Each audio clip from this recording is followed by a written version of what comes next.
and essentials. Today, we are going through the Dungeon Master's Guide 2024, Chapter 3. This is a follow up to a video that we already started.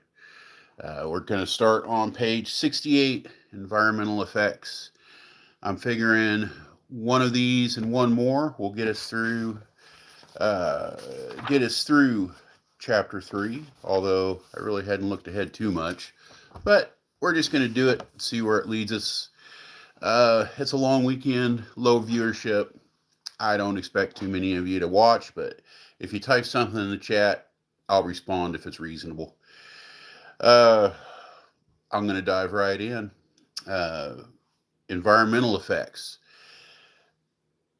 As a DM, you should think about the weather and other interesting stuff. It can be normal. A little rain shower can add a lot to an encounter. Uh, on your initiative sheet, you should always make a note of the environmental effect, or you'll get caught up in combat and forget about it. And then when that initiative rolls around, just mention it, or even make it have some effect. Make some players roll checks to notice things or stay upright. Maybe they slip, but have that environmental effect participate in the encounter. Now, where this starts has nothing to do with the weather. First one on here, and we're not going to cover everyone in detail, but Dead Magic Zone. This is an option for your campaign setting, that you can have these areas that magic just doesn't work. In this, they're about 300 feet in diameter. Obviously, yours can vary. I wouldn't make them too big because you're writing off a significant amount of your adventuring party's fun things to do. Uh, but they can use them to their advantage too. So uh, if it fits in your scheme, throw them in there. Add a little chaos. See what comes of it. That's what we're doing when we play D&D anyway. Uh, Deep water. Uh, this basically means that when you are interacting with water, take into account deeper areas.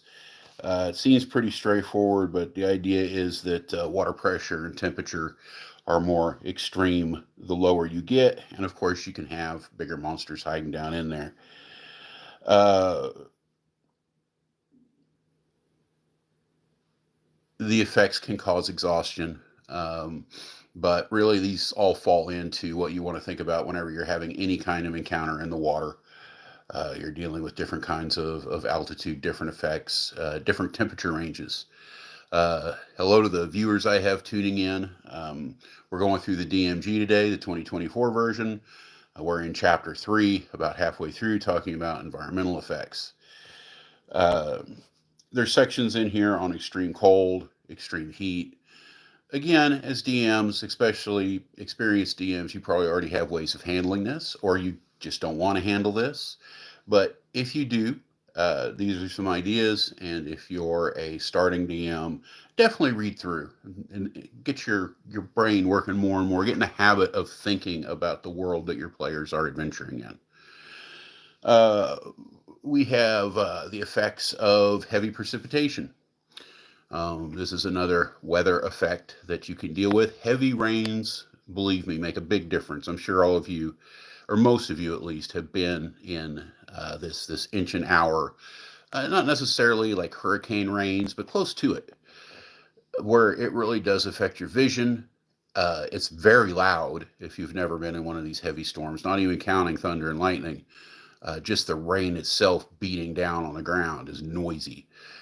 It affects perception checks hugely.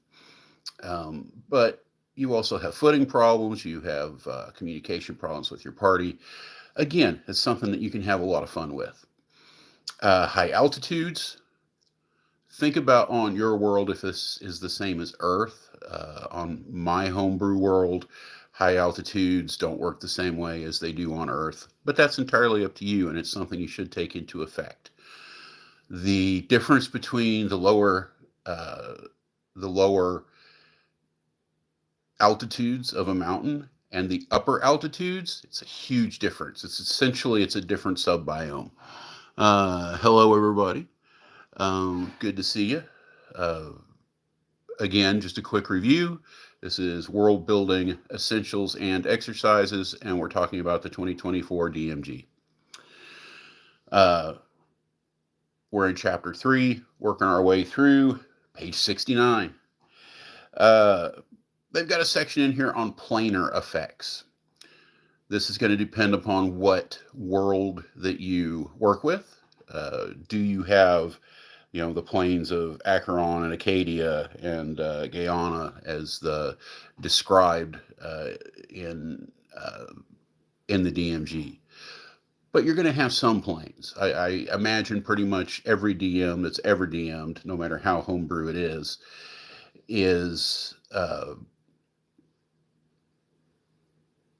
uses a planar system. You have some Hell's equivalent, Abyssal equivalent, Heavenly equivalents. And the idea with this section is that those can have shadow effects on the prime material plane. And once again, something to add to your toolbox and make your world a little bit more unique. So responding to a comment, I spent some time in Texas. If you're still with me there, Astro and Dandy. I was in Galveston for about 5 years, about 10 years ago. Great place.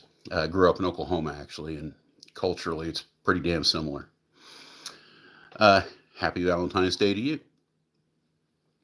So these planar effects, it really depends upon how you define your planes. If you're going strictly D&D, they have things like the Acheron Bloodlust, where you temporary hit points.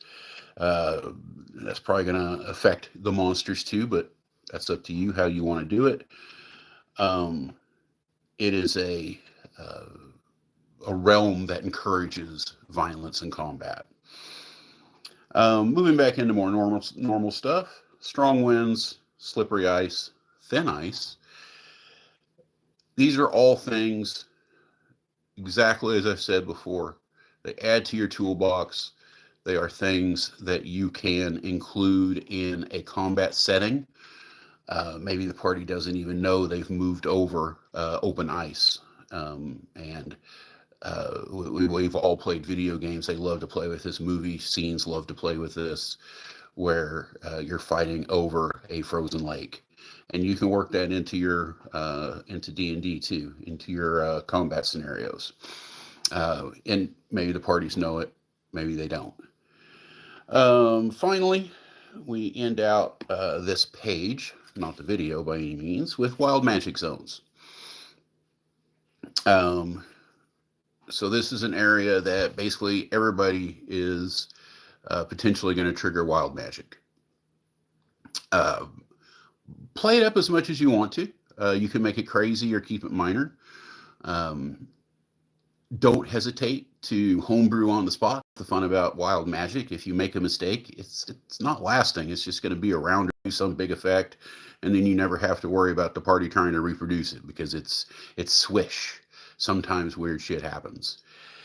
One thing I would consider with a wild magic zone is allowing characters that are already in tune with wild magic to gain additional bonuses.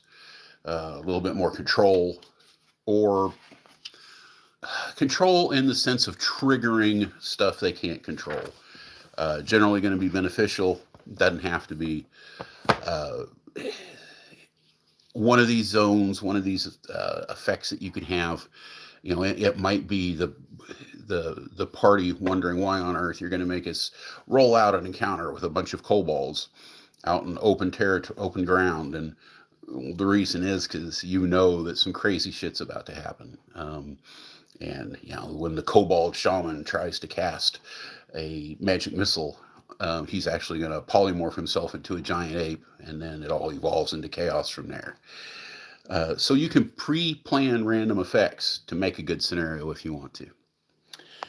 Page 70 is getting into fear and mental stress. This is another section that I very much appreciate. They have some tables and some suggestions on how to handle stress and such. This feeds into what kind of difficulty level you want for your campaign. How hard are you going to make it on them? I like the idea that even experienced adventurers can run into stuff that just shakes them and rattles them a little bit. After a stressful encounter, there's nothing wrong with having them all make wisdom checks, and maybe on a failure they lose a point of wisdom until they can get a long rest, or maybe even a little bit longer. And if they're in a series of complicated, stressful events, then that can start to build up. And if you want to, have a little list of permanent psychotic traits that they might pick up. Don't ruin the character. It's all healable. It's all workable, but it can be difficult to heal. These might even equate into higher end curses that the player is going to have to perform some minor quest or something difficult to get by, and maybe just a lot of time. But these are all opportunities to enhance the depth of your campaign and make it difficult in ways that's not just rolling dice and fighting increasingly larger numbers of hit point bags. And it goes over their idea for all this. I suggest that you read it and then figure out what works for you. We have a section on firearms and explosives. Andy, if you're still there, thank you for the messages. I appreciate your compliments. I appreciate you watching the videos, and I hope you have a great day.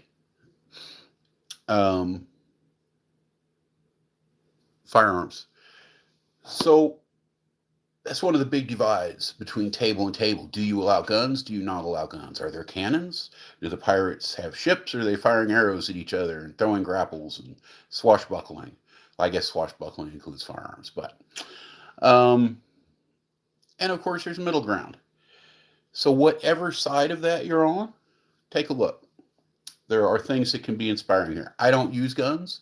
I never have. That doesn't mean I never will. I don't have some crazy, firearms will never have a place in Dungeons and Dragons. That's not me. If that's what you do, have fun with it. And I might someday. But there's other stuff here too, because there's in between, right? One of my in-game reasons that there are no firearms even in high development areas is because metallurgy works a little bit different, and you can't have that compression. In other words, a rifle barrel or even a musket barrel, it's just not going to work the same. The musket will explode before you get a useful bullet coming out of it. My gunpowder is there's no natural gunpowder. You can have alchemical similarities, alchemical versions, but you're not just going to mine the chemicals you need, mix them together in a lab on an industrial scale. But you can still have, in my world and in yours if you want to, without firearms, you can still have bombs and dynamite and possibly grenades. That's starting to get back into the compression thing, but do what you want to do. There doesn't always have to be a perfect explanation for it. Just think about what you want to have fun with. Write some basic rules, and if somebody at the table starts arguing logic with you, just say, "This is my ruling. We can talk about it later. Next subject." I have, in my current world, rockets, but very Civil War era. No, not Civil War. Revolutionary War USA 1700s era rockets. where they are mostly for putting some light over the battlefield. You could fire some of them into a crowd and do a little bit of damage. Honestly, you're better off with a battery of longbowmen. But again, it adds a little bit of color to the world, and this is something they're working on. So where it goes over the next 10 years of gaming in my game world, we'll see. Uh, what else do we have here? We have a chart with damage for different kinds of firearms, everything from laser rifles to automatic rifles to hunting rifles. So you can go as far with this as you want to. And remember, Expedition to Barrier Peaks was a thing from the freak early days of D&D. This is not new. This idea of future-y looking things, mixing sci-fi with D&D. And you mix steampunk stuff into there and alchemy stuff into there. You can go wherever you want to. Let's see. Let's turn the page. Page 74. Gods and Other Powers. They have suggestions on alignments and divine rank. When you're first world building for a new game, for a new world, think about all the different ways that you can do divinity.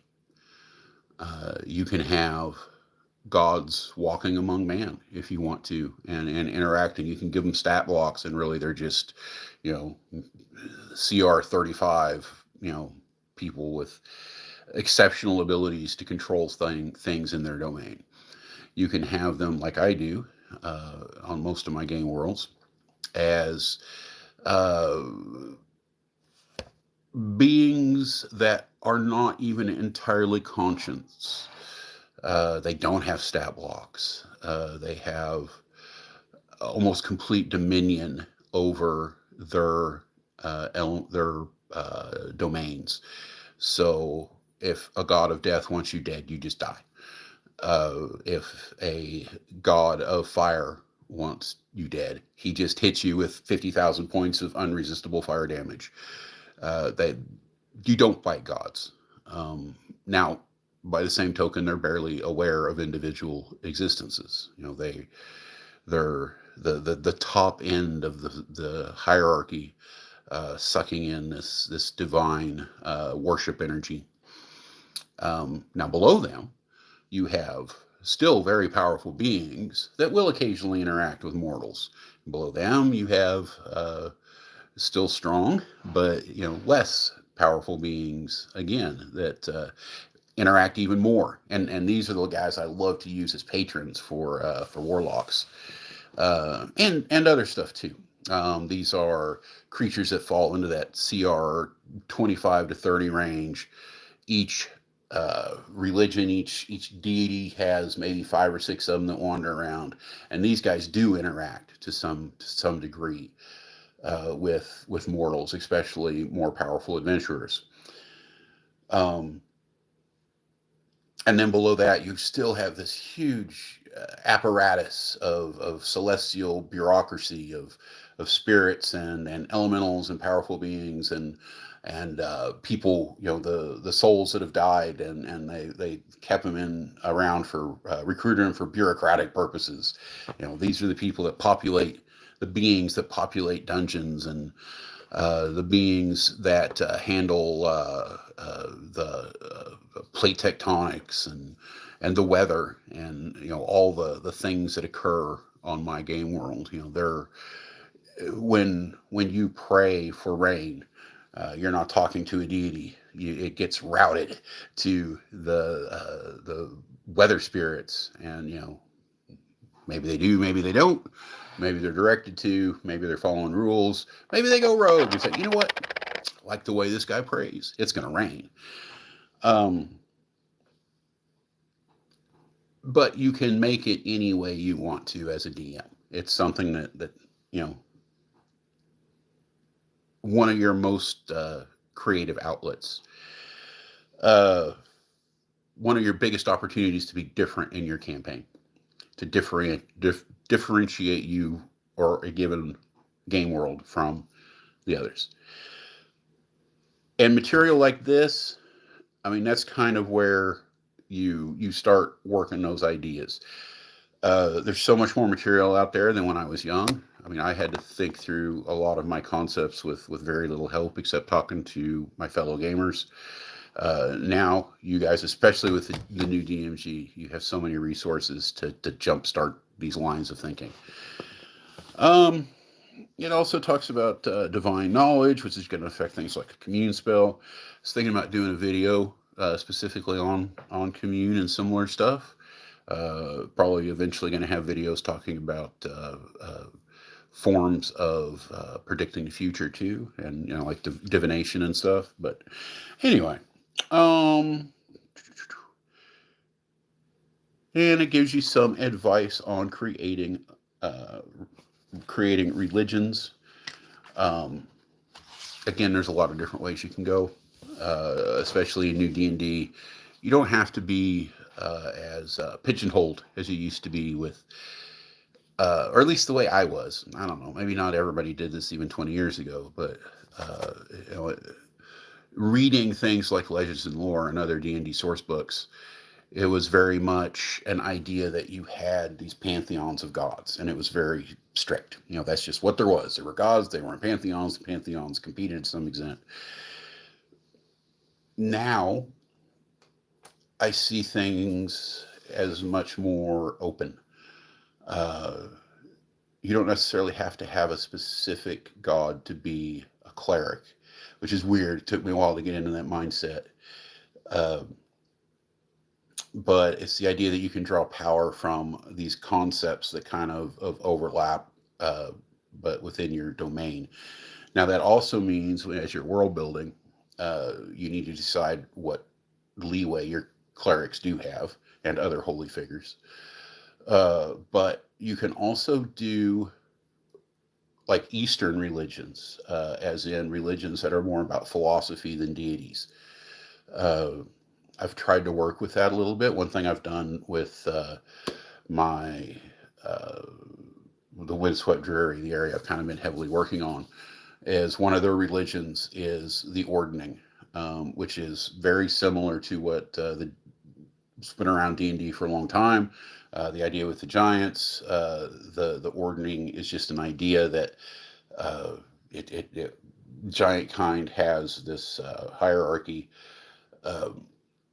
But I've turned it from a philosophy that's part of their existing religion into a religion unto itself.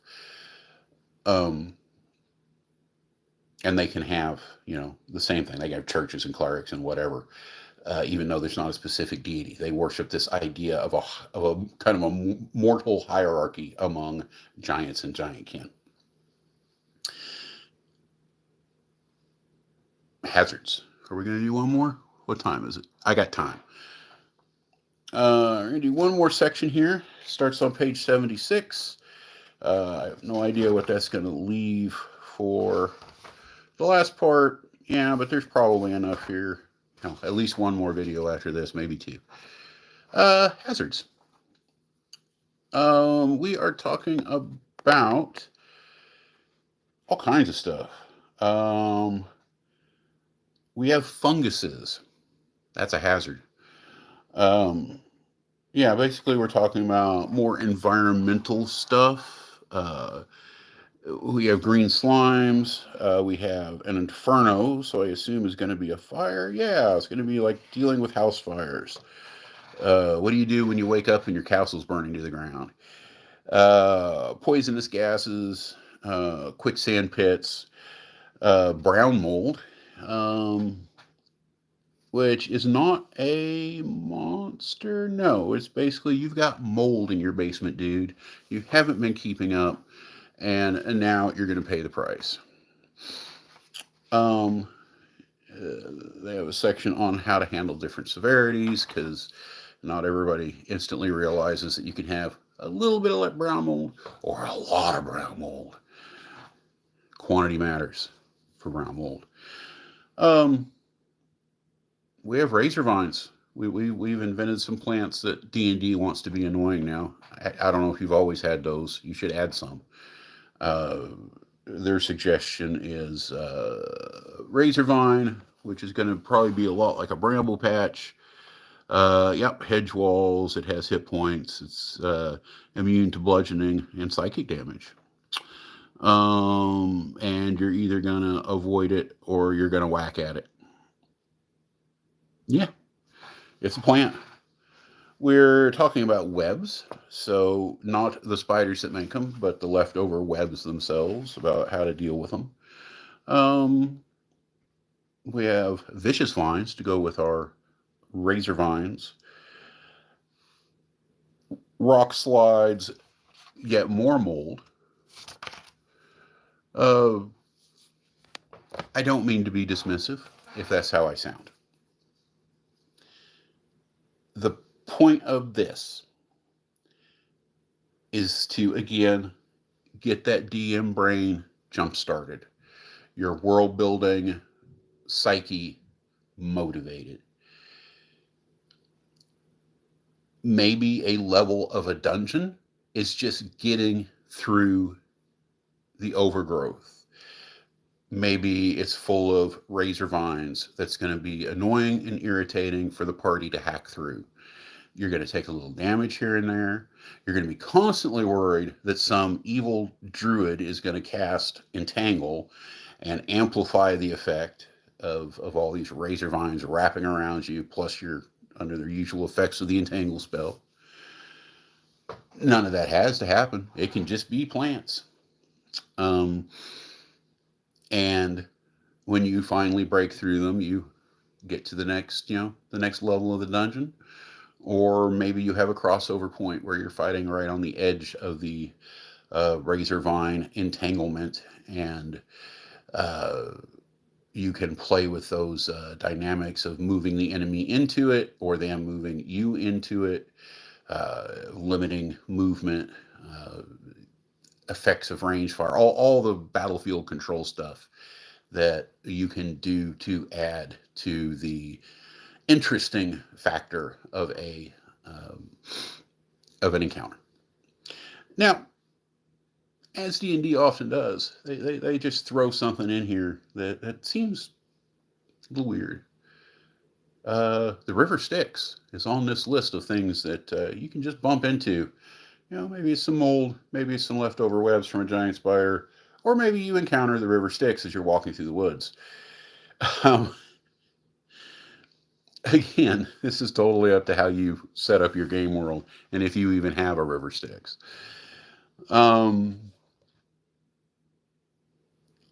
It gives you the whole rundown of the things that happen if you drink it. This is a very high-end situation because you might need a wish or at least a greater restoration or a full heal to get past this stuff. We're talking about long-term effects that last into the days and the months. I don't know. Do you have interplanar rivers on your world? Maybe if you don't, that's something that you can add. And maybe they have magical effects and maybe they don't. But you hop on a riverboat and Macon, Georgia, and end up in Stygia. Why not?